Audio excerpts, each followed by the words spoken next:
kita bisa melihat hari ini. Baik, teman-teman, Kak Asmi Haris sudah, saya cek ke teman yang lain. Nah, ini Kak Nasihun ya. Ini posisinya masih vertikal ini, Kak. Buat potret, Kak. Ini HP-nya sudah tidur atau belum? Udah. Nah, ini mungkin auto rotate-nya bisa dicek. Udah iPhone atau auto-rotate. Android? iPhone. iPhone itu bagian atas itu, Kak, di pojok kanan atas, kuncinya dilepas. Oke. Nah, sudah bisa. Ya, seperti ini. Bisa sedikit menjauh, Kak, untuk zoom-nya. Ya, oke. Seperti ini sudah sempurna, sudah bagus. Baik, teman-teman, di sini Kak Nasihun Amin sudah kelihatan secara penuh badannya, kemudian laptopnya juga sudah terlihat semuanya dengan baik oleh Proctor. Nah, posisi semacam ini teman-teman yang menjadi posisi yang ideal untuk tempat tesnya ya. Jadi silakan perhatikan, inilah posisi ideal untuk tes TOEFL ITP online dari rumah. Baik, Kak Nasihun, terima kasih. Saya ke teman yang lain dulu. Oke, Kak Sita sudah cukup seperti ini. Thank you. Kak Alveus, oke, Kak Alveus. Ini agak ke samping bisa Kak Alfius, sehingga posisi yang ke samping ininya Kak, kamera zoom-nya, supaya tidak terlihat dari belakang sekali. Jadi peserta tidak membelakangi kamera zoom ya. Oke. Kalau seperti ini kamera belakangnya seperti apa Kak? Coba fungsikan kamera belakang dari zoom. Bentar. Auto rotate, bukan auto rotate. Nah, kamera belakang difungsikan. Oh iya. Ya, ini Kakak mundur lagi untuk HP zoom-nya. Jadi mundur lagi supaya lebih terlihat full. Oke. Kalau berada di samping tempat duduk bisa nggak Kak? Atau ada kasur atau apa ya?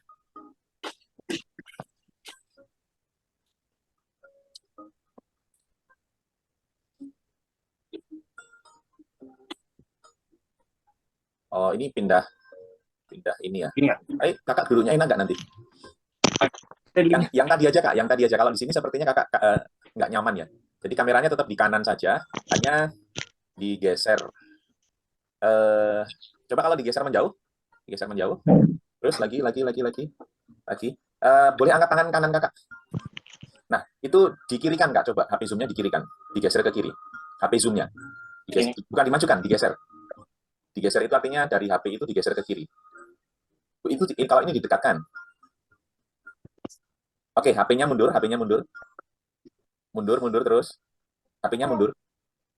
Belum mundur. Lagi Kak. Ya, sejauh-jauhnya Kakak bisa memundurkan HP. Ini udah mentok sih. Mentoknya karena apa Kak? Karena ditimpuk sama buku, jadi kalau dimundurin lagi nanti jatuh. Oh, ya harusnya pakai tripod ya Kak ya, biar leluasa dipindah-pindahnya. Oke, baik teman-teman, akan saya sedikit perjelas. Besok teman-teman itu disarankan memakai tripod ya atau monopod ya, sehingga HP-nya ini bisa dipindah-pindah dengan gampang. Terus kemudian HP yang belakang, kamera belakang ini tidak boleh ditutupi. Jadi tetap leluasa. Jadi kamera depan dan belakang itu berfungsi dengan baik. Ya. Terus besok itu ada pengecekan ruangan. Untuk pengecekan ruangan itu HP-nya diputar 360 derajat. Ini umpamanya HP peserta untuk dipakai Zoom, diputarnya seperti ini. Jadi HP-nya yang diputar ya Kak ya. HP-nya yang diputar, kembali lagi ke sini. Nah, kemudian setelah diputar, nanti teman-teman memperlihatkan laptop yang ada di meja dengan fungsi kamera belakangnya. Tetap di-shoot gitu, untuk memperlihatkan laptop secara keseluruhan dan meja yang dipakai. Diperlihatkan seperti ini. Nah, itu namanya pengecekan ruangan. Nah, besok, jika posisi tesnya belum baik, nanti teman-teman akan diatur-atur untuk masalah posisi ruangan. Nah, ini akan memakan waktu. Nah, supaya teman-teman itu waktunya bisa lebih cepat dalam mengikuti tes besok, final check-nya tidak lama, maka kita lakukan sekarang ya. Lakukan sekarang supaya besok pada saat tes teman-teman sudah oke cara meletakkan tempat tesnya. Oke, kemudian saya akan berlanjut ke teman yang lain. Oke, untuk Kak Berliana Niswa sudah oke, Kak Ika Pramawati sudah oke. Nah, untuk Kak Ahmad Fatin kita coba cek ya. Ini laptopnya belum terlihat sempurna, Kak. Jadi masih desktopnya saja, semuanya harusnya sebagian. Posisi kurang tinggi, Kak, untuk posisinya. Paling tidak, peletakan ketinggian dari HP Zoom itu sejajar, kalau bisa lebih tinggi. Nah, seperti ini agak lebih baik, cuman kurang jauh, Kak. Ini mentok temboknya, Pak. Ya, kurang lebih seperti itu. Ya, besok dikondisikan ya, Kak Fatin. Ya, terima kasih. Terus kemudian ini dokter siapa ya, saya enggak tahu namanya. Nah, teman-teman besok pada saat tes rename nama lengkap kalian ya. Jadi peserta merename nama lengkap di Zoom. Oke, kalau sekarang sih nggak apa-apa. Tapi saya memanggilnya Kak dokter siapa? Kak DR. Mutia, Pak. Kak Sebentar Mutia. ya, Pak. Belum Oke, ini keubah. masih kurang jauh Kak Mutia posisinya. Jadi laptop masih terpotong sebagian.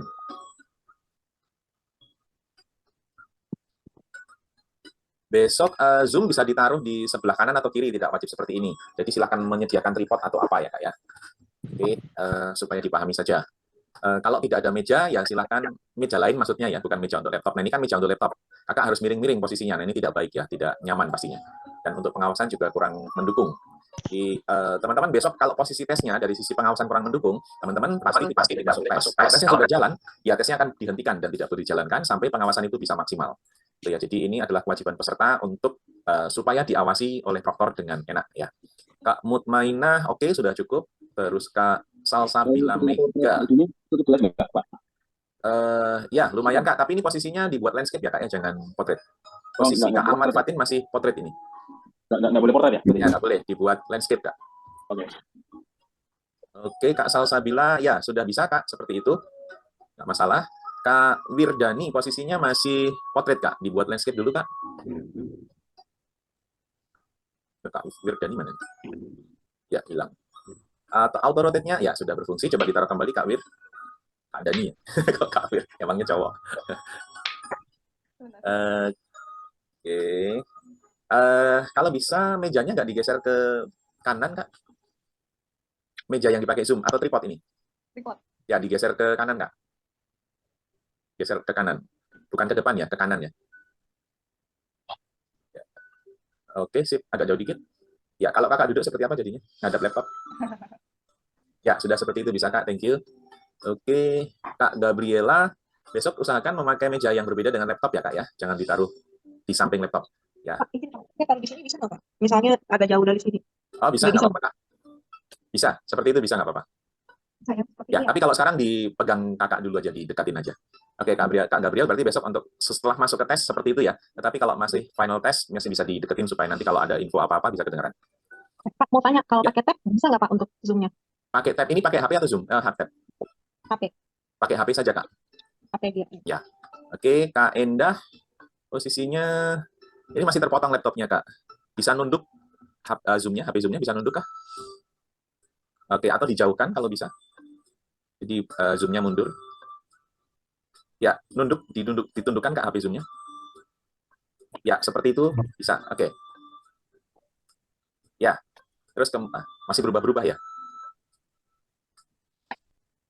Oke, masih berubah-berubah Kak. Teman-teman, fungsi tripod itu membantu peserta dalam kestabilan kamera Zoom.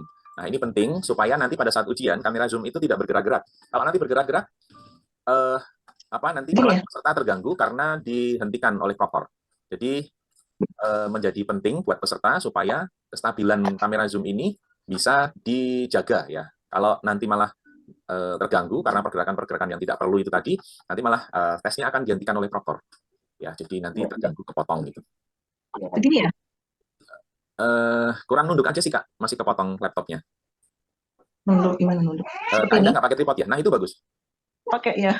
Cuman saya nggak tahu memfungsikannya. Ya, itu sudah bagus. Oke, besok atau nanti minta tolong suami membuatnya kokoh gitu ya Kak ya. Ya, oke. Gini ya. Ya, Kak Cahyanova, ini posisinya masih portrait Kak, silakan dibuat landscape dulu. Kak Rosalina, ini posisinya jangan di sebelah laptop ya, tetapi di sebelah tempat duduk. Jadi di sebelah Kak Rosa, bukan di sebelah laptop. Ya, mungkin tripodnya ketinggian Kak, jadi bisa. Kalau nggak bisa diturunin ya dijauhkan saja. Jadi kamera zoom-nya dimundurkan. Kak Nova ini masih potret tampilannya Kak. Caranya gimana ya Pak? Maaf Pak. Saya kurang paham. iPhone atau Mac? Android di settingan HP Kak. Settingan HP di ya, di settingan HP bagian display itu ada auto rotate-nya atau otomatis berputarnya difungsikan. Display itu di tampilan ya Pak atau bagaimana ya Kak? Di settingan Kak. Setting lalu setting HP terus di bagian display. Display itu tampilan ya? Ya, tampilan bisa. Tampilan lalu auto berputar otomatis mungkin di situ.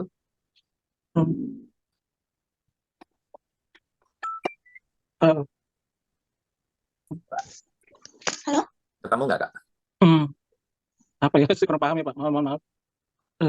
Berputar otomatis atau putar otomatis. Putar otomatis. Ya. Pakai bahasa Indonesia ya, bahasa Indonesia. Iya, bahasa Indonesia. Kalau settingan HP sudah ketemu Kak? Sudah setting pengaturan ya. Ya, pengaturan. Terus kemudian layar dan kecerahan mungkin? Layar dan kecerahan. Sudah ketemu? Kemudian berputar otomatis atau rotasi otomatis, tergantung HP-nya sih bahasanya.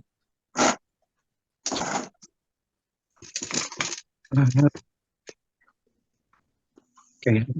Ada tulisan layar mungkin, Belum layar. terus ada rotasi otomatis, atau soalnya bahasanya tiap HP beda-beda. Ya.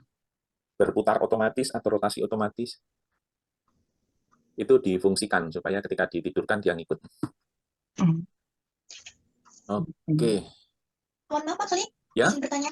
Ya, kalau posisinya seperti ini bagaimana ya Pak? Karena Belum, Kak. ini bagaimana Pak? Posisinya jangan di samping laptop. Oh iya, soalnya ini kan saya pakai tripod, tapi kamar saya itu kecil, jadi ke sana sudah nggak bisa lagi. Tapi itu udah paling pendek Pak. Sekarang Kak Rosa digeser ke kanan untuk tripodnya. Ya, coba saya coba seperti ini, Lagi? seperti ini. Ya. Kalau di sini bisa mundur lagi nggak? Cuma seperti ini Pak. Kak Rosa geser kanan bisa? Geser kiri? Sudah Duduknya? nggak bisa ini. Iya, mejanya digeser ke kiri coba. Sudah nggak bisa. Nah, oke, itu lebih baik. Oh iya, baik. Ya, sudah lebih baik. Oke. Baik, terima kasih. Kak Nova belum bisa? Ya, nanti habis tes kita coba bantu ya, Kak ya. Mohon maaf ya Pak ya. Nggak apa-apa, Kak. Nggak apa-apa, santai aja. Baik. Baik, teman-teman. Oke, ada WA apa ini?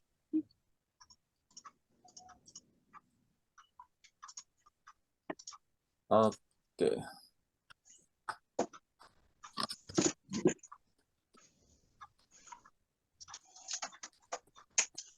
Teman-teman, saya mau info ini yang mungkin bisa diantisipasi oleh peserta. Mac itu bukannya dilarang untuk tes ya. Mac bukannya dilarang untuk tes karena di sana tetap disediakan program untuk Mac. Tetapi akhir-akhir ini teman-teman, Mac itu beberapa kali mengalami kesulitan untuk masuk. Saya tidak tahu kenapa. Dan Mac itu kalau untuk keluar dari program lebih lama daripada Windows. Ya, karena Mac sejauh ini yang bisa mengatasi keluar dari program hanya memencet tombol power atau tombol keyboard di bagian kanan atas yang lama. Jadi dipencetnya bukan sekali tit gitu, tapi ditahan, dipencet dan ditahan sampai Mac-nya restart sendiri. Ini bagi user Mac, saya kasih catatan seperti itu. Ya, terakhir kemarin kasus terjadi adalah kita bisa mendengar, kita bisa latihan login, kita bisa masuk, semuanya perangkat itu sukses, entah itu mikrofon, entah itu headsetnya, atau speakernya. Ketiga-tiganya berfungsi dengan baik. Tetapi pada saat tes, itu peserta mengalami kesulitan mendengarkan listening. Padahal secara internet, kecepatannya walaupun tidak bagus banget, tetapi sudah mencukupi. Nah, kasus kemarin itu terakhir adalah ketika masuk program, dia mendengarkan soal ke-1 bisa. Tetapi ketika berpindah ke soal nomor 2, itu tidak bisa. Tidak bisa kedengaran, maksudnya suaranya soal itu hilang. Nah, kemudian peserta harus merestart laptopnya, Mac-nya. Nah, untuk merestart laptop ini butuh beberapa detik karena kita harus istilahnya itu matiin paksa ya, matiin paksa dengan memencet power lama.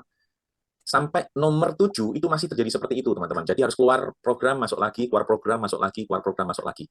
Nah, akhirnya ketika sudah pindah di Windows, laptop Windows, dia baru bisa lancar. Nah, ini teman-teman perlu diperhatikan. Saya tidak menakut-takuti, tapi ini menggambarkan adanya risiko seperti ini. Nah, kalau bisa sih, saran saya yang memakai Mac besok tesnya memakai Windows saja. Ya, karena kalau Windows itu cukup memencet tombol Ctrl Alt Del, itu langsung keluar dari program. Nah, ini berhubungan dengan perjalanan tes. Kalau tesnya semua lancar, baik-baik saja, ya tidak masalah mau Mac mau Windows ya. Tapi ketika ada masalah, itu yang perlu kita antisipasi. Atau teman-teman yang tetap bersikukuh mau Mac, saya sarankan untuk menyediakan laptop Windows sebagai cadangan. Ya, tapi kalau tidak ada dan maunya seperti itu, ya saya sudah menyampaikan apa resikonya. Ya, jadi informasi yang saya berikan ini sebagai pemikiran untuk peserta mau seperti apa besok tesnya. Ya, ini kita besok itu tesnya terhubung langsung dengan server di Amerika, di ITS ya, ITS Amerika. Jadi peserta itu terhubungnya ke Amerika bukan ke LT ya, bukan ke Jakarta di IIEF, tapi langsung berhubung dengan servernya ITS di Jakarta. Nah, ini yang perlu teman-teman ketahui bahwa speed internet nanti harus kita cek buat teman-teman yang belum cek, nanti kita cek bersama-sama ya. Oke, saya sebelumnya akan menunjukkan beberapa hal perangkat-perangkat yang wajib dimiliki peserta besok ya. Headset ini adalah perangkat wajib. Nah, tadi ada yang menanyakan kalau pakai headphone bagaimana. Kita coba nanti apakah headphone bisa bekerja atau tidak ya. Headset dan headphone bedanya cuma kalau di sini ada mikrofonnya, sama kalau headphone itu tidak ada mic-nya. Oke. Kenapa saya menyarankan peserta untuk headset semacam ini? Pertama, ini adalah headset yang paling praktis, banyak orang memilikinya. Sementara kalau headset besar itu ya hanya beberapa orang yang punya ya, yang mungkin pecinta audio atau apa. Nah, ini juga lebih praktis dalam pemakaiannya, dalam pengawasannya. Untuk headset yang besar semacam ini, besok nanti harus ada pemeriksaan. Kak, tolong cek bagian dalam headsetnya. Jadi harus menunjukkan seperti ini. Ini Kak, bagian dalam headsetnya. Ya, jadi yang headset besar, seperti ini penunjukannya. Terus kemudian, dibandingkan dengan headset kecil, ini pastinya tidak ada perlu pemeriksaan ini headset saya Kak, nggak perlu. Tapi langsung nanti bisa dipakai. Ini juga sangat support ke teman-teman yang berhijab. Jadi untuk yang berhijab, teman-teman besok memakai headsetnya dari depan ya. Dari depan sini, supaya kabelnya terlihat kalau teman-teman sedang memakai headset, ya bukan dari bawah. Maksudnya dari bawah itu dari sini baru ke atas. Nah, ini headset kecilnya. Nah, kalau yang berhijab pakai headset besar, nanti harus ada pemeriksaan telinga. Jadi telinga harus diperiksa apakah di situ sudah ada headset lain atau belum. Ya, nah, di sini karena telinganya harus bersih, jadi tidak ada perangkat lainnya. Tuh, ini untuk yang berhijab, makanya saya menyarankan memakai headset yang kecil seperti ini. Nah, besok untuk yang berhijab, bagi yang headsetnya berwarna gelap atau hitam seperti ini, silahkan memakai hijab yang berwarna terang, supaya supaya proktor tidak bingung dalam mengawasi ini sudah pakai headset atau belum. Tapi kalau sudah kontras warnanya, maka proktor akan dengan tidak mengganggu, Pak sudah pakai headset atau belum, tapi sudah kelihatan bahwa peserta memakai headset dengan baik dan benar. Headset harus dipakai kedua-duanya, tidak boleh hanya salah satu, kuping kanan tok atau kuping kiri tok. Semuanya harus dipakai untuk headset ini ya. Oke, itu penjelasan tentang headset. Kemudian tentang, oh ya, headset tidak boleh memakai yang wireless ya. TWS itu tidak boleh dipakai, harus memakai yang berkabel. Kemudian untuk mouse yang wireless itu tidak boleh dipakai. Kalau tidak ada mouse berarti memakai trackpad yang ada di laptop. Ya, jadi kalau memakai mouse wajib yang berkabel, dia ada kabelnya. Kemudian untuk clear holder itu hanya seperti ini. Kalau dibeli di toko harganya sekitar 2.500 sampai 3.000, mungkin ada yang lebih murah. Atau kalau tidak ada clear holder boleh plastik, ya plastik polos ini saja nggak apa-apa. Tidak usah memakai kertas, jadi hanya plastik saja. Ya. Fungsi utamanya adalah untuk mencatat session number. Dan penulisannya harus memakai board marker ya. Cuman sayang ini sudah tidak ada tulisannya karena sudah lepas. Jadi penulisannya memakai spidol ya, bukan ballpoint yang tidak bisa dihapus di plastik. Intinya adalah tulisan besok catatannya itu harus bisa dihapus kembali, dibersihkan kembali saat tes sudah selesai. Oke, clear holder. Ada juga yang bisa dibersihkan dari sini itu memakai spidol. Mungkin teman-teman tahu ya namanya spidol snowman yang merah, hitam, kuning atau mungkin 12 warna itu boleh dipakai, tetapi teman-teman harus menyediakan kayu putih supaya nanti ketika pembersihan itu bisa clear benar, artinya bisa bersih kembali clear holdernya. Ya, gitu Kak Toto seperti itu buat marker ya. Oke, itu tentang clear holder buat marker. Dan tisu itu ya wajib tidak karena fungsinya hanya untuk menghapus. Tidak boleh menggunakan kertas untuk menulis atau mencatat ya, apalagi kalau nanti terdapat di situ sudah memakai kertas ada pelanggaran catatan memakai pensil, pasti langsung didiskualifikasi tesnya tidak akan dipakai, tidak akan diakui. Oke, itu perangkat-perangkat yang perlu disediakan peserta. Kemudian untuk masalah internet, tadi ada yang tanya apakah harus tethering dari HP? Tidak, Kak, itu hanya gambaran saja yang ada di WA Group itu, bahwa kalau kita mau tethering dengan HP, itu bisa dengan 2 HP, ya. Jadi 1 HP untuk Zoom, 1 HP untuk tethering. Itu akan lebih aman, akan lebih mungkin nyaman juga karena peserta mungkin tidak akan banyak gangguan yang muncul dari situ. Kemudian kalau misalnya memakai 1 HP saja boleh nggak Kak untuk tethering dan Zoom? Boleh saja, tidak masalah. Tetapi yang perlu diperhatikan spek HP-nya minimal itu di 4 GB RAM-nya. Kalau di bawah itu seringkali HP-nya panas, kemudian sinyal putus dan perjalanan tes mungkin lumayan terganggu ya. Oke, masalah gangguan tes teman-teman tidak perlu khawatir banget karena ketika teman-teman keluar dari program yang sudah kita kerjakan atau soal-soal yang sudah kita kerjakan itu aman, jadi sudah auto save. Kita akan masuk kembali ke program, berada di mana terakhir kita keluar. Nah, ini berbicara menyambung dengan Mac tadi, bahwa kalau kita terlambat bereaksi keluar untuk program, itu bisa jadi kita berhenti di soal nomor 2, tapi karena proses keluarnya susah, memakan waktu beberapa detik, itu mungkin soal sudah bisa berganti ke nomor berikutnya. Utamanya ini kasusnya bisa di kasus berbahayanya di saat listening, karena listening itu auto next, jadi kita tidak klik tombol next, soalnya akan berpindah ketika waktu terus berjalan ya. Satu soal di listening itu hanya diberi kesempatan waktu berpikir selama 12 detik saja. Bayangkan, kalau kita mematikan Mac melebihi 12 detik, pasti soalnya yang tadi kita berhenti di soal nomor 2, bisa jadi kita kembali sudah di nomor 3 atau 4, sementara yang nomor 2 tadi belum sempat kejawab. Nah, ini kan sayang. Tapi kalau dengan Windows, dengan cukup Ctrl Alt Del, kita langsung keluar dari program pada saat itu juga. Hitungannya mungkin hanya 3-2 detik ya. Tapi kalau Mac untuk merestartnya itu butuh waktu, tergantung si Mac-nya disetting berapa detik untuk mereboot programnya, sistemnya. Itu teman-teman. Terus kemudian untuk supaya kita tidak terganggu perjalanan tesnya, maka kita harus mengetahui kemampuan bandwidth yang kita pakai untuk tes. Mari kita coba bersama-sama sekarang ini. Kalau kita mengakses servernya ITS, seberapa cepat sih laptop kita? Silahkan membuka laman ITS yang kita pakai untuk download kemarin, www.its-illonline.org, membuka dengan browser apapun. Tapi kalau ada, silahkan pakailah Microsoft Edge. Ya. Kalau ada. Kalau tidak ada, belum menginstal, ya silahkan pakai yang ada. Oke, saya akan sambil share screen supaya teman-teman yang tidak bisa membuka laptop bisa sedikit tahu perjalanannya seperti apa ya. Baik, teman-teman, saya sudah di lamannya ITS. Kalau di sini ada username dan password, ini abaikan saja, karena tanpa ini pun teman-teman bisa melakukan check readiness. Ya, di atas ini sudah ada tulisan check readiness, di sebelah tulisan download secure browser. Kita klik tulisan check readiness. Kemudian kita berada di halaman check readiness. Tapi bagi teman-teman yang halamannya belum seperti ini, ada tampilan lain, silahkan klik tulisan skip this step pada, dia berada di bawah tombol ya. Tombol tulisannya apa saya lupa, tapi yang jelas di situ carilah tulisan skip this step. Nah, kalau sudah sampai di halaman ini, teman-teman, di sini ada banyak tulisan yang tombolnya bisa kita coba-coba satu persatu. Tapi abaikan saja semua tombol itu kecuali yang di sini, run system check. Cek bandwidth menggunakan yang ini ya teman-teman ya, run system check. Walaupun di bawah ini ada juga bandwidth check, test delivery check. Kita pakai yang ini, run system check. Setelah klik run system check, kita mencari tulisan atau tombol yang bertuliskan run check. Kolom yang ada di sini diabaikan saja, tidak perlu diisi. Mari kita klik tombol ini, run check. Langsung akan keluar running programnya, dan kita tunggu hasilnya. Kecepatan hasil nanti keluarnya tergantung bandwidth yang kita miliki. Speed yang kita cek ini speed internet ke ITS ya teman-teman. Kalau teman-teman memakai speedtest.net, ya servernya harus dirubah dulu ke ITS sana. Tapi daripada mencari-cari, ini sudah langsung pasti ke ITS-nya. Jadi memakai program untuk pengecekan bandwidth itu akan lebih akurat pastinya. Nanti tolong dilaporkan teman-teman yang sudah berhasil untuk pengecekan program ini di WA Group ya. Tulis namanya siapa, atau dengan cukup memfoto atau SS dari desktop teman-teman ya. Nanti difoto kemudian di-upload di grup kecepatan internetnya berapa.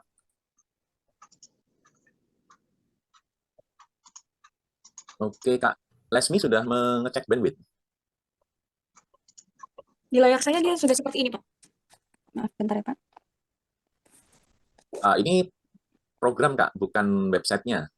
Harus keluar dari program dulu, membuka browser, kemudian mengecek bandwidth di www.its-illonline.org. Oke, di sini hasil saya sudah keluar, teman-teman. Ada tanda seru. Nah, ini semuanya bergantung dari internet kita juga ya, teman-teman, dan juga device kita. Tapi di sini tanda serunya ada catatan itu di traceroute ya. Ada warningnya kalau traceroute itu nggak sukses. Tetapi catatan di atas ini, device saya sudah memenuhi syarat ya. Teman-teman perhatikan di sini tulisannya this device meets all site requirements. Teman-teman perhatikan catatan pertama di sini, apakah sudah atau belum device-nya. Lalu kita perhatikan di bawah. Ini ada peringatan warning-nya itu traceroute. Kita cek traceroute-nya. Traceroute-nya, oke, ini dia bilangnya. Ya, ini hanya tidak bisa lengkap. Nah, kalau sudah seperti ini, teman-teman, kita coba cek speed internetnya. Nah, nanti teman-teman cek bagian ini ya. Saya coba zoom, bisa nggak? Kebesaran. Nah, di sini teman-teman, download speed dan upload speed. Teman-teman perhatikan di hasil teman-teman sendiri, ini berapa? Download speed saya 5 Mbps, upload speed saya 1 Mbps. Saya ingin jelaskan, upload speed saya 1 Mbps itu sudah mencukupi kebutuhan untuk menjawab soal. Upload speed minimalnya itu 1 Mbps. Kalau kurang dari 1 Mbps, maka kita belum bisa tes. Terus kemudian download speed, saya hasilnya 5. Ini saya sudah bisa ikut tes dengan lancar dan baik, dengan catatan speed internet saya tidak mengalami gangguan.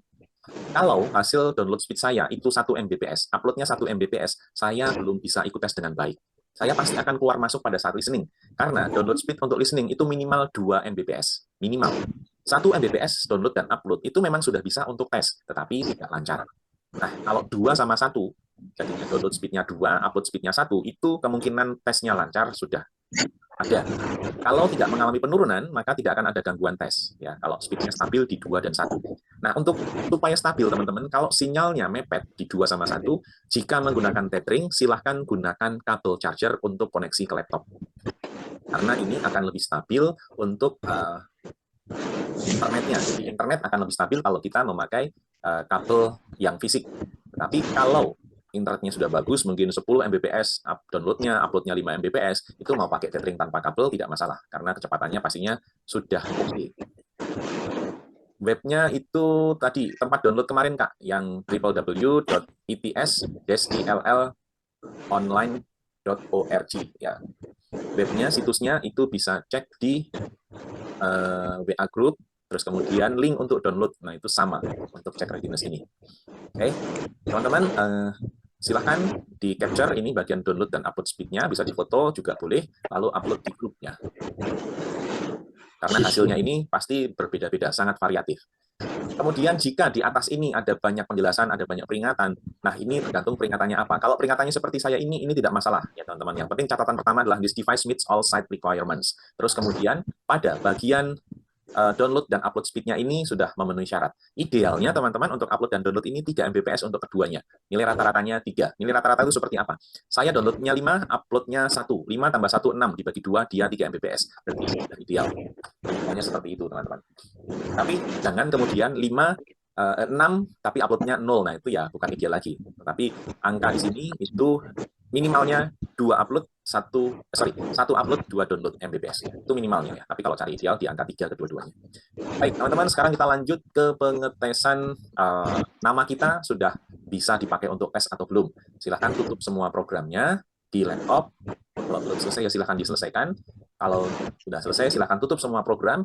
Akan kita latihan login agar bisa membuka itu programnya, harus menutup semua programnya yang terbuka di laptop kita. Kenapa harus ditutup? Karena TOEFL Secure Browser ini hanya bisa berjalan kalau tidak ada program lain yang sedang running di laptop kita. Makanya antivirus running di belakang layar itu akan mengganggu nanti. Jadi saran kami adalah pertama kalau bisa dinonaktifkan, kalau tidak bisa di-uninstall. Yang bisa dinonaktifkan antivirus itu adalah antivirus yang berbayar. Kalau yang gratisan pasti tidak bisa dinonaktifkan. Misalnya dia di-uninstall. Saya stop sharingnya. Oke, saya sedikit membahas mungkin yang sudah share di sini. Untuk Kak Berliana sudah cukup, Kak 4 sama 1 tidak masalah. Terus Kak Mutmainah itu 13 sama 1 juga tidak masalah. Untuk Kak Mutia 6 sama 2 oke, nggak masalah Kak. Kak Asmi ini 2 sama 2 juga oke, stabil, bagus nanti. Catatan dia Kak, stabil. Kak Fikri 5 sama 2 oke Kak. Kak Cahya 6 sama 2 oke tentunya. Oke, teman-teman silahkan yang belum nanti dilanjut, tidak harus sekarang karena pengecekan bandwidth ini bisa dilakukan kapan saja dan di mana saja. Mari kita sekarang buka program TOEFL Secure Browser-nya. Saya juga akan bantu share buat teman-teman yang tidak memegang perangkat supaya upload-nya tidak terlalu susah untuk membayangkannya. Hanya di sini saya memakai program PowerPoint ya teman-teman, tidak bisa menggunakan browser secara langsung karena tidak bisa di-share, yang artinya juga mau nggak mau ya harus begini. Harus memakai program lain. Ya, teman-teman, saya menyarankan program TOEFL Secure Browser itu ditaruh di desktop.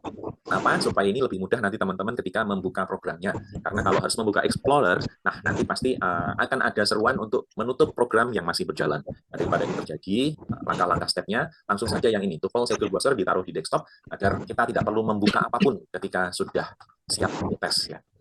Besok itu pada saat tes teman-teman posisi laptop mati semua ya. Di final check posisi laptop mati semua, terus kemudian nanti menghidupkannya berdasarkan instruksi dari proktor.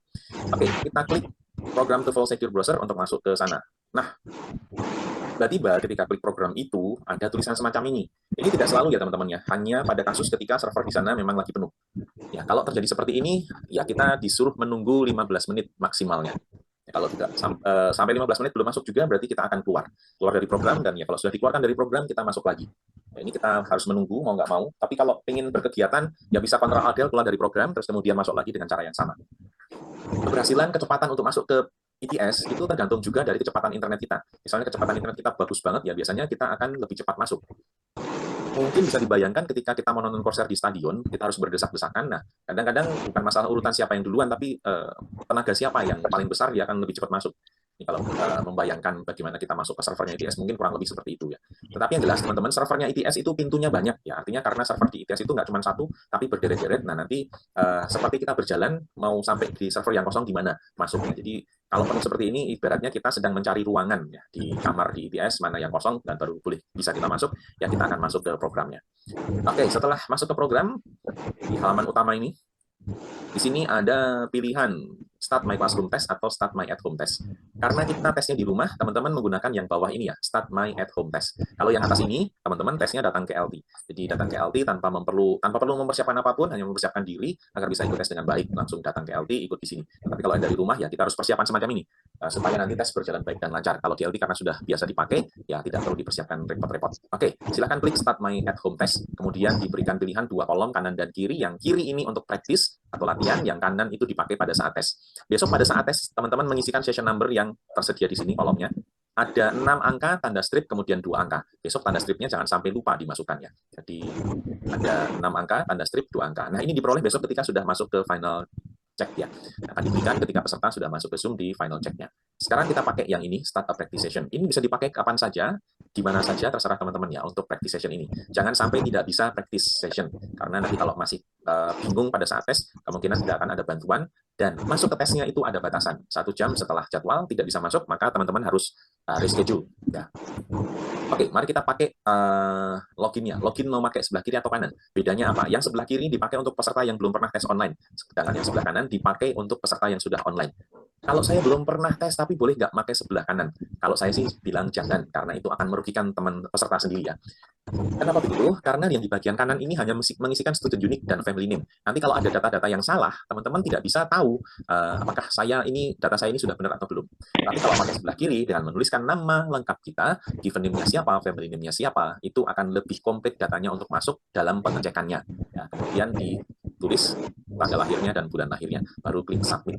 Ya, silakan diisi, kemudian klik tombol submit. Kalau pengisiannya tidak benar, ya pasti tidak akan berhasil untuk submit. Supaya benar, pastikan mengecek kembali WAG penulisannya seperti apa. Oke, saya klik tombol submit, kemudian tampil di halaman berikutnya ini, saya harus klik kotak kecil di sini, di depan tulisan I have read, baru tombol next-nya berfungsi menjadi biru, lalu saya klik tombol next warna biru ini, dan tiba pada pengecekan sistem.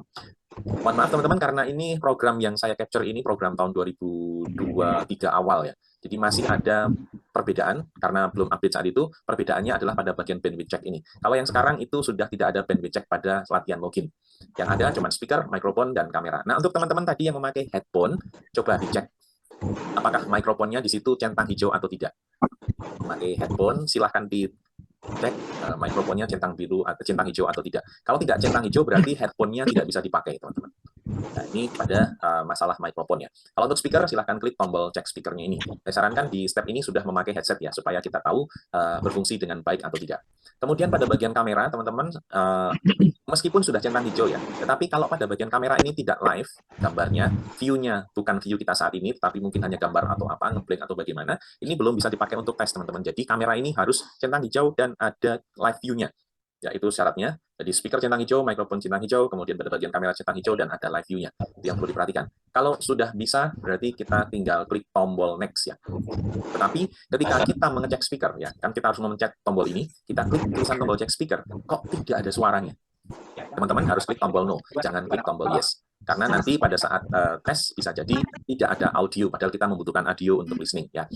Kalau ada suaranya, ya klik tombol yes dan bisa untuk step berikutnya. Kalau tidak bisa, ya kita harus klik tombol no. Kemudian solusinya adalah teman-teman coba cari tanda panah ke bawah di sebelah kanan pada kolom yang bertuliskan mungkin default speaker, mungkin voice meter atau apa. Nah, kalau memakai misalnya tadi adalah voice meter, itu tidak terdengar, ya kita coba pakai default atau sebaliknya. Mana yang kemudian bisa berfungsi suaranya ya. Itu untuk masalah speaker. Untuk mikrofon juga kasusnya sama. Kalau mikrofonnya tidak bisa terdengar, ya kita coba cari option yang lain yang tersedia di situ. Kalau cuma ada satu default dan tidak berfungsi, kemungkinan coba pertama itu bisa mengecek sistem di Windows-nya. apakah sudah difungsikan mikrofonnya atau belum. Kalau sudah difungsikan tetapi tidak ada suara, berarti ya perangkatnya tidak mendukung untuk tes. Bisa dibetulkan atau mencari pinjaman atau mungkin memakai laptop yang lain supaya bisa bunyi. Untuk bagian kamera juga kasusnya sama solusinya, seperti mengklik tombol anak panah ke bawah, terus kita coba satu persatu option yang tersedia di situ. Ya teman-teman, untuk masalah bandwidth. Nah, kemudian kita jatuh kepada bagian foto. Di foto ini teman-teman di sana sudah ada garis bantu, paskan saja wajah teman-teman garis tepinya dengan garis potong-potong ini ya, garis bantunya. Terus kemudian take picture. Yang perlu diperhatikan teman-teman untuk pada saat tes nanti, ketika kita harus relogin, artinya kita harus keluar program dan masuk lagi, teman-teman tidak perlu mengulang fotonya ya. Tetapi kalau pada saat awal login mau masuk tes harus foto meskipun di situ sudah ada foto kita. Ya, harus foto untuk tes saat kita pertama kali masuk. Tetapi ketika sudah terjadi relogin atau masuk kembali ke soal, teman-teman tidak perlu take picture ini, langsung klik tombol next, tidak masalah. Kemudian pada bagian KTP atau SIM atau paspor, nah itu manfaatkan untuk ID SIM atau KTP gambar atau garis bantu yang horizontal, jadi landscape ya view-nya. Jangan lebih kecil dari garis bantu, lebih besar boleh supaya KTP-nya bisa terlihat dengan baik oleh proktor dan mesin ya. Mesin itu artinya program. Oke, take front dan take back tinggal mengklik tombol yang tersedia di bawah situ. Megangnya itu jangan menutupi KTP ya Kak ya. Ya, gimana Kak? Kemarin saya fotonya buat yang selfie itu pakainya SIM. Kalau saya pakai SIM juga, boleh nggak atau harus pakai KTP? Boleh. SIM itu malah lebih mendukung, Pak. Kebetulan ini contohnya KTP aja. SIM lebih oke, lebih valid datanya, termasuk fotonya. Kalau KTP itu kadang-kadang fotonya udah berapa tahun yang lalu, kita masih wajahnya masih imut, sekarang sudah ya masih imut mungkin ya, tapi mungkin sudah sedikit banyak berbeda. Tapi kalau SIM kan maksimal 5 tahun, berarti similarnya wajahnya lebih gampang ditangkap oleh program. Begitu ya Kak Toto ya. Oke, teman-teman saya akan sedikit stop share dulu supaya pada bagian KTP ini teman-teman melakukan foto dengan benar.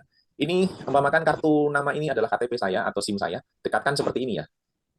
Dipegangnya tangan satu aja seperti ini, jangan menutupi tulisan seperti ini. Nah, ini tidak baik, nanti tidak bisa lolos bisa jadi kalau full tulisan tidak terbaca dengan baik. Jadi dekatkan saja ke kamera, pastikan semuanya lurus gitu. Terus kemudian baru klik take front dan untuk take back-nya tinggal dibalik. Pemotretan. Oh ya, teman-teman pada bagian sebelumnya ini kan kita foto wajah ya. Nah, pada saat foto wajah, teman-teman untuk kacamatanya dilepas dulu ya. Yang memakai kacamatanya dilepas dulu pas foto wajah. Ya, pas foto wajah, kalau kacamatanya dilepas dulu. Setelah itu dipakai lagi tidak apa-apa. Tetapi sebagai bukti fotonya harus dilepas dulu. Supaya nanti program itu bisa dengan mudah menganggap bahwa kartu identitas dengan foto wajah itu sudah sesuai. Ya, itu pada bagian foto wajah yang perlu diperhatikan. Kemudian ketika sudah selesai untuk foto ID ini, kita klik tombol next. Oh, sorry, belum share screen. Ya, ketika sudah klik tombol next, kita akan ke step berikutnya. Di sini adalah halaman verifikasi, hanya tinggal memastikan bahwa foto wajah kita sudah kelihatan baik, ID card-nya kita sudah kelihatan dengan baik juga, dan penulisan nama, ini penting juga, sudah betul. Ya. Betul, langsung kita klik tombol next untuk ke step berikutnya. Kita diminta untuk menunggu, ini sekitar 30 detik maksimalnya. Kalau program internetnya cepat, biasanya nggak sampai 30 detik. Kemudian ada tulisan congratulations. Oke, teman-teman nanti silahkan upload juga halaman ini, congratulations, yang ada namanya. Bukan nama LT Gramedia ya, tetapi nama teman-teman sendiri. Silahkan upload di grup. Kalau upload di grup, berarti peserta sudah melakukan latihan login dan sudah berhasil. Ini penting sebagai kabar buat kami bahwa peserta sudah melakukan cek bandwidth, cek perangkat dengan baik dan sudah berhasil. Nah, tetapi teman-teman untuk pada saat ujian, tulisan congratulation ini tidak akan muncul. Ya, besok tidak akan muncul tulisan congratulation, melainkan pertama itu ada perhatian bahwa video dan mikrofon peserta itu terekam terpantau dengan program yang bakal bisa dilihat dan didengarkan oleh proktor untuk pengawasan. Terus kemudian ketika diklik OK, ada tulisan awaiting proctor approval for nama kita di sini. Nah, ini stepnya untuk sampai di sini teman-teman nanti menunggu di ACC. Ya, peng-ACC-an atau peng-approval tergantung dari program, apakah program approval atau tidak di program proktornya. Kalau tidak ada catatan biasanya tidak masalah, artinya bisa di-approve. Kalau ada catatan ya tergantung catatannya apa untuk dipastikan kembali. Seperti itu teman-teman. Boleh bertanya, maaf saya nggak muncul namanya, cuma congratulations gitu ya. You have successfully completed the practice check-in. Click the access button below to close the browser gitu doang. Seperti apa? Terus ada apa? Ya, nggak apa-apa Kak. Yang penting sudah ada fotonya ya. Oh, dia udah access sendiri 20 Oh iya, detik. nanti bisa latihan lagi, bisa login lagi, sampai nanti ada ucapan lagi, terus kemudian difoto lagi. Itu nggak masalah Kak Indah, yang penting fotonya sudah ada. Tadi namanya sudah diisi dengan baik dan benar tapi ya? Nama sudah, foto sudah, tapi di akhir itu foto tidak muncul, hanya kamera. Oh Dan iya. nggak ada namanya. Bisa jadi ya, bisa jadi itu masalah internet yang turun pada saat itu juga bisa. Coba lagi aja untuk latihan login. Oke, teman-teman besok ketika sudah di-approve, teman-teman mengecilkan volume Zoom sampai mentok di 10% ya, supaya kalau ada suara tidak terganggu. Ketika sudah di-approve, teman-teman akan diminta untuk mengisi profile. Ya. Pengisian profile ini belum dihitung waktunya, karena waktu itu dihitung ketika tes listening sudah dimulai. Kalau masih contoh-contoh itu belum terhitung waktunya. Tapi ini dianggap teman-teman sudah masuk ke dalam tes. Ya. Walaupun belum mulai tes, tetapi sudah masuk ke dalam tes. Jadi kalau misalnya ada gangguan di sini, teman-teman itu harus menanyakan kapan saya bisa reschedule, kalau seandainya harus reschedule. Karena masalah teknis habis ini kemudian muncul, nah itu teman-teman sudah masuk ke dalam tes. Nanti ketika mau masuk mau reschedule bilang sama teman bagian pendaftaran saya sudah masuk mengisi profil Kak. Nah, kalau sudah di sini teman-teman misalnya harus reschedule informasinya seperti itu. Kemudian pada saat pengisian profil ini ada 4 pertanyaan. Satu pertanyaan pertama itu adalah sebelum hari ini sudah berapa kali ambil tes ITP ya. Kalau ini kan tes pertama. Sebelum hari ini kalau sudah pernah tes ITP yaitu nanti tinggal jawabannya diklik pada anak panah ke bawah ini, pilih jawaban yang tersedia di situ. Kemudian alasan mengambil tes ITP silahkan diklik, pilih jawaban yang ada di situ. Kemudian strata pendidikan saat ini, silahkan klik tombol di bawah ini, kemudian pilih jawaban yang tersedia di sana. Dan yang terakhir adalah sudah berapa lama belajar bahasa Inggris. Klik tulisan tanda panah ke bawah, lalu pilih jawaban yang tersedia di situ. Mulai sekarang mungkin bisa dihitung sudah berapa lama ya belajar bahasa Inggris. Dari TK, SD, atau SMP. Nah, silahkan pilih jawaban yang tersedia di sana. Tetapi di sini adalah hitungannya hitung tahun, bukan dari SD atau SMP. Ya, dari sudah berapa lama itu, ada 1 tahun, di bawah 3 tahun, di bawah 5 tahun, atau sudah lebih dari 10 tahun misalnya. Nah, itu jawaban-jawaban yang nanti silahkan dipilih sesuai dengan kondisi yang ada, lalu klik tombol save. Nah, setelah klik tombol save, nanti kita akan masuk ke instruksi-instruksi pengerjaan tes. Silahkan dibaca dengan teliti, intinya kalau sudah dibaca dipahami, klik tombol next untuk ke step berikutnya. Ya, teman-teman ketika sudah di-approve, teman-teman tinggal melanjutkan saja dengan memencet tombol next yang tersedia di sana. Ini kebetulan saya capture layar, itu tidak full, jadi teman-teman besok jangan mengklik tulisan next yang ada di keterangan sini ya, tapi di pojok kanan bawah. Ya, tombol next-nya ada di kanan bawah. Oke, instruksi-instruksi nanti tersedia di setiap kita mau mengerjakan soal. Yang perlu dicatat adalah sesi 1 di listening kita hanya diberi waktu selama 12 detik untuk menjawab. Bisa berpindah-pindah jawaban pada detik-detik itu saja. Ya, tapi kalau sudah berpindah ke soal nomor 2, teman-teman tidak bisa mengoreksi lagi nomor 1. Begitu seterusnya. Ya, jadi kalau sudah pindah nomor, kita sudah tidak bisa mengoreksi jawaban yang sudah berlalu. Ini untuk listening talk ya, untuk sesi listening. 12 detiknya itu nanti tidak ada timer yang angka gitu, tapi timernya seperti kita sedang download sesuatu. Kalau sudah mau mentok, berarti soal sudah mau berganti ke soal berikutnya. Sampai 50 soal, dan kalau tidak klik tombol next secara sendiri, dia akan menghabiskan waktu kira-kira 35 menit. Ya. Kemudian untuk structure itu ada 25 menit untuk 40 soal. Nah, berbeda dengan sesi listening, structure itu kita bisa bolak-balik halaman. Di sana ada tombol back, ada tombol next. Jadi kita bisa sesuka hati. Ya, tapi karena tidak auto next, teman-teman harus klik tombol next untuk ke step berikutnya. Kemudian di sana ada satu tombol lagi, yaitu tombol mark for review. Nah, tombol ini fungsinya untuk misalnya kita mendapati sebuah soal yang jawabannya nggak begitu yakin, antara A atau B masih bingung. Jawab saja salah satunya, kemudian klik tombol mark for review-nya ini. Nanti kalau misalnya kita masih tersisa waktu di sesi bersangkutan, misalnya di sesi 2, misalnya kita sudah selesai nomor 40 di menit ke-20, masih ada 5 menit untuk mengoreksi. Nah, itu bisa kita cek nanti daftar mark for review-nya. Jadi mark for review itu adalah tampilan-tampilan nomor yang kita pencet karena tidak yakin dalam menjawabnya. Lalu kita pilih saja nomor mana dulu, supaya kita bisa mengerjakan lebih cepat. Itu adalah bantuan untuk pengoreksian ulang, supaya lebih cepat menemukan soalnya yang mana tadi. Ya. Itu bermanfaat ya, tapi kalau teman-teman yakin semua dengan jawaban tanpa ragu, ya mark for review tidak perlu digunakan. Sesi 3 itu reading, proses pengerjaannya atau sistem pengerjaannya sama. Ada 3 tombol juga, mark for review, tombol back, tombol next. Kemudian timernya ada di kanan atas, itu countdown. Nah, nanti tinggal berapa menitnya tersisa di sana, bisa dilihat, diperhatikan di kanan atas. Yang di sesi 3 ini teman-teman perlu diperhatikan ketika nanti ada bacaan yang tidak bisa klik tombol next-nya. Di sana ada tombol next-nya, tetapi tidak bisa diklik. Itu karena bacaannya itu panjang, jadi harus scroll ke bawah. Jadi teman-teman kalau ada tombol next tidak bisa dipencet pada saat reading, scroll saja bawaan sampai mentok, bacaan di scroll sampai mentok, nanti tombol next-nya akan berfungsi secara otomatis. Kita bisa melihat soalnya dulu, baru kita membaca bacaannya. Kan ada ya, kita lebih suka membaca soal dulu daripada bacaannya. Itu jika nanti ada tombol next-nya tidak bisa diklik. Ya. Tapi kalau sudah scroll sampai bawah mentok tidak bisa diklik juga, kemungkinan internetnya bermasalah. Segera keluar dari program, Ctrl Alt Del, terus kemudian kita masuk lagi atau relogin ke programnya. Setelah selesai, teman-teman akan mendapatkan unofficial. Silahkan nanti disimpan sendiri unofficial-nya dengan mengklik tombol print di bawah. yang nanti kalau sudah keluar unofficial-nya tadi di bawah kanan nanti ada tombol print dan tombol exit. Silahkan klik tombol print, lalu kemudian ini untuk Windows ya. Untuk Windows nanti akan keluar menu printing, printernya diganti ke Microsoft to PDF. Kalau biasanya Canon atau Epson, nah itu printernya diganti ke Microsoft Print to PDF. Terus kemudian klik print, nanti akan keluar menu save. Kak, maaf. Kayaknya share screen-nya berhenti ya? Iya, Dari memang tadi. berhenti Kak. Oh, oke. Nanti instruksi untuk auto save ini untuk menyimpan unofficial nanti akan saya berikan di grup WA secara tercatat ya. Nah, setelah di save, ketika keluar menu save, silahkan tulis nama dan tentukan foldernya. Misalnya hasil IDP untuk Andi ya. Nah, silahkan diklik tombol save, lalu dia akan tersave di laptop kita. Baru setelah di save kita klik exit pada saat unofficial score-nya. Ya, nanti kemudian teman-teman setelah selesai itu bersihkan clear folder. Tunjukkan ke kamera, lalu bisa leave dari Zoom. Ya, ini kamera Zoom ya, bukan kamera program ya. Jadi untuk leave dari program adalah membersihkan clear folder, menunjukkan ke kamera, lalu izin untuk leave Zoom. Leave izinnya bisa memakai suara, bisa memakai chat. Saya sarankan sih memakai chat supaya tidak mengganggu peserta lainnya yang masih tes. Jadi komunikasi pada saat tes besok teman-teman, yang pertama silahkan menggunakan chat ketika tes sudah dimulai. Ya, ketika tes sudah dimulai menggunakan chat. Tapi kalau masih final check, silahkan memakai audio. Chat yang bisa dipakai itu pertama chat di program, ya, chat di program, terus kemudian bisa menggunakan chat Zoom. Ya, chat Zoom itu bisa, terus kemudian terakhir kalau programnya sudah off, Zoom-nya juga off, silakan memakai chat di WA group ya. Teman-teman itu fasilitas chat atau komunikasi besok pada saat tes. Peserta tidak boleh berkomunikasi dengan siapapun dengan cara apapun kecuali dengan proktor, ya, kecuali dengan proktor. Ruangan besok untuk tes harus steril dari keberadaan orang lain. Jadi kalau misalnya ada peserta sedang tesnya di ruang tengah, tiba-tiba ada orang lewat, maka tesnya akan gugur.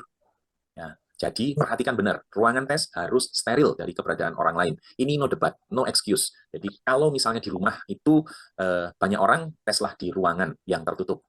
Kalau misalnya rumahnya cuma dipakai sendiri, mau tes di tengah juga silahkan. Tetapi pintu jangan lupa untuk dikunci, supaya tidak ada orang lain masuk selama menjalani tes. Gitu Kak ya, selama tes harus diperhatikan itu. Kemudian selama tes juga teman-teman tidak boleh meninggalkan ruangan, tidak boleh meninggalkan kamera Zoom. Jadi persiapkan diri sebaik mungkin supaya tidak ada gangguan fisik yang ingin ke belakang atau apa. Pastikan untuk mempersiapkan diri secara perangkat adalah diri kita ya, fisik kita dengan baik dan benar. Dan tidak boleh makan dan minum juga selama tes, apalagi merokok. Ya, jadi selama tes harus fokus kepada soal tes TOEFL ITP itu sendiri. Baik teman-teman, sepertinya sudah saya sampaikan semuanya. Kalau ada pertanyaan, saya buka sekarang kalau mau bertanya. Oke, kalau tidak ada, saya cukupkan sampai di sini dulu untuk RCB hari ini. Jangan lupa untuk report speed internet dan hasil latihan atau ucapan congratulations di WA Group. Yang belum mengisi Google Form, yang belum mengirimkan ID dan foto selfie, segera lakukan. Saya tunggu sampai jam 12 siang ini. Terima kasih, sampai ketemu di hari Sabtu pagi untuk final check. Mohon pamit undur diri, jaga kesehatan, dan wassalamualaikum warahmatullahi wabarakatuh.